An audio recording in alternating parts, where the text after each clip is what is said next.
God our Father, we give you thanks for promising that you are close to us and that you listen to our prayers. Help us to understand your Son's offering us this simple but complex prayer and how much meaning it has for us.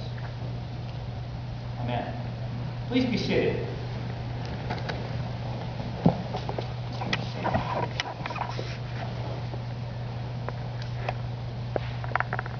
If I were to ask you to name a well-known or your favorite Bible passage, you may come up with something like the Golden Rule. Do unto others. Or you may think of the 23rd Psalm. But actually, the passage that you know best, that you recite the most, is the Lord's Prayer from Matthew. Jesus gave the disciples this prayer in response to them saying, "Teach us how to pray." Now, this prayer is quite unique because as we think about it,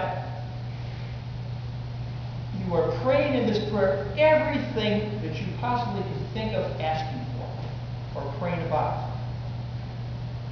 And yet, since we recite it so often, we can take it for granted, myself included. When we pray this prayer, hopefully we might begin to pray thoughtfully and look at it in more depth over the next few weeks as we look at it petition by petition. And through that, understand how each petition affects us directly and why Jesus, in fact, offered this prayer to all of us. So let's begin. Our Father, who art in heaven, hallowed be thy name. Do we think that we're talking to God directly? Maybe we would take that for granted. In praying this prayer, a lot of people don't take that for granted. In fact, they stand in awe of thinking about naming God at all. In the ancient Hebrew tradition, where they called God Yahweh, it was only said that word on very special times. But Jesus, in presenting this prayer to the disciples, changes that all for us and talks about it as God being much more approachable. In fact, the word Father in Greek is Abba. And Abba means in our translation, Daddy. So we all of a sudden understand a much more approachable and endearing God. Jesus makes all the difference in the world.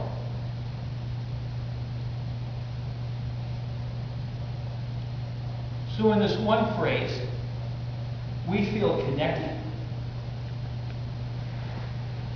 and acknowledge that God has a relationship with us. But we also have a relationship with everybody else who says, "Our Father." And for that matter, we're connected to the whole created world. So in this one phrase, we are talking about an awesome and superior God with all his power, but also very approachable and near to us. We also talk about being connected to a community, a Christian community. And we bear witness that in this saying, "Our Father who art in heaven," that God is in fact within us, beside us, goes before us. But there's this other mysterious part, as we talked with the kids, that God is beyond us. And in being beyond us, cannot be manipulated by us. So God, in all these kind of complex ways,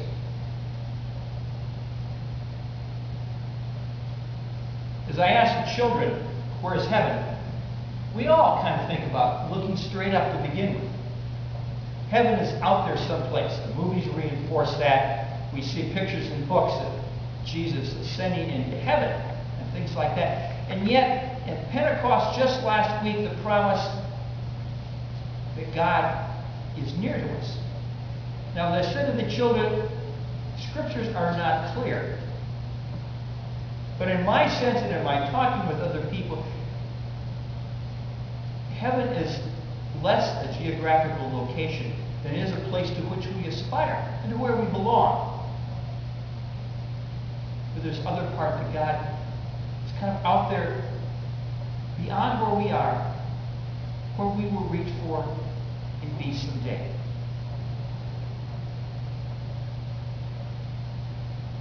We tend to say these words and say them really quickly. Our Father who art in heaven, hallowed be thy name. Sometimes we even slur that because we're so quick. It's not so surprising that little ears sometimes hear the words wrong. There's one little boy that was convinced that God's name was Howard. He says, "Oh, I know this. Howard be thy name." Another little girl for a long time swears in the confirmation class that she thought God's name was Halibut. Hallowed be thy name. Because the word hallowed is not a word that we use a lot in our language now. But hallowed is about making something holy. And a name in the ancient times was taken seriously. God's name the most seriously. But there was a sense of God, of anybody's name being important. In fact, in the Bible, when you have a name, you have some sense of the person's character before you see them take any action. I think in the true sense of the word, we take names at its best seriously as well. I met with a couple before their child was born, and they were one of the rare people that didn't have any children, girls or boys' name picked out months in advance.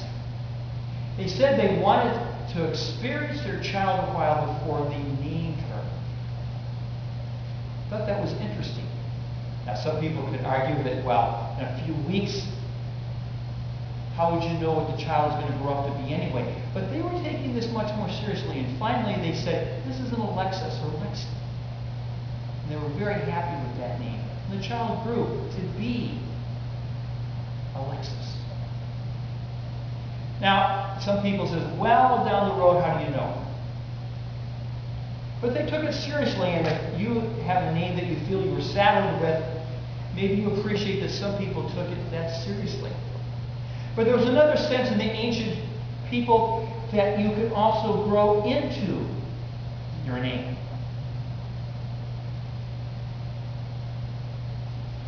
So that you could become. Think of Moses' brother Aaron. Aaron's name means high mountain. And Aaron was of tall stature and represented Moses in front of the Pharaoh, because we think that Moses had stuttered. But you may know some other Aarons that were short and not so large. But again, that naming thing is about stature and being rather than just about how tall you are. Let's take the example of Moses encountering God. God encountered Moses in a burning bush, but it did not get consumed by the heat. And God said, take off your sandals, you're walking on the ground. I want you to go and liberate your people from Egypt.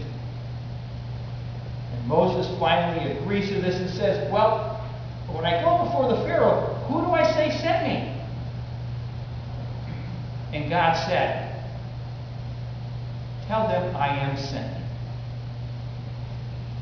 I am. Simple. I am. Think about that. Awesome. Holy. Hallowed. I am. When Jesus talked about himself and his connection with his Father, and that was rare, on one occasion when he was challenged by some people, he said to them, they said, who are you? And he says, before the world began, I am. Not only was he teaching them about the transcendence of God and to respect God, but he's also identifying himself as close as we've ever seen with God, where he was quoting from this Exodus passage with Moses in the burning bush. Set apart, holy, high respect. So, in other words, God is talking about revealing himself.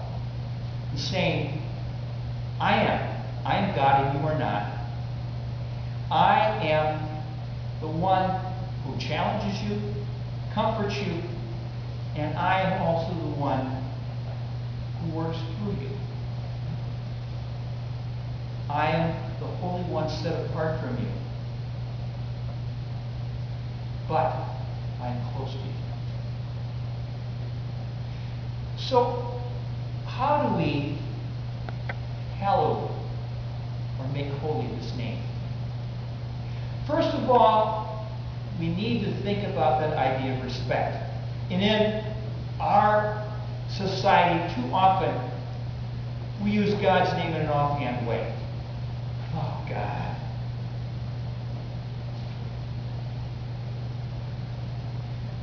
Frequently, we also use God to emphasize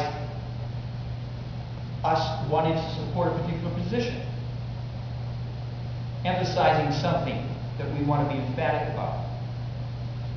To the point where some people want to say that God supports particular political parties or even a particular nation. Think about the popular bumper sticker, God Bless America. I think in the horrific times following 9/11, we need to be reassured that God, in fact, cared for the United States.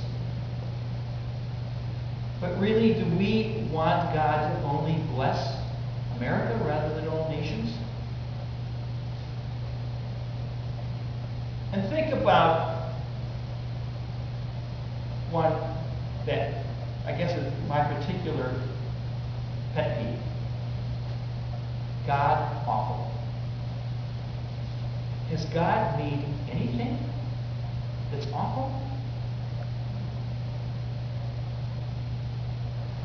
Our Father, who art in heaven, hallowed be thy name. We stand in front of a God that is superior and all-powerful. We stand in front of a God who is approachable and near to us. Yahweh, God, Abba, Daddy, I am. We want to pray to God. Jesus calls us to pray to God.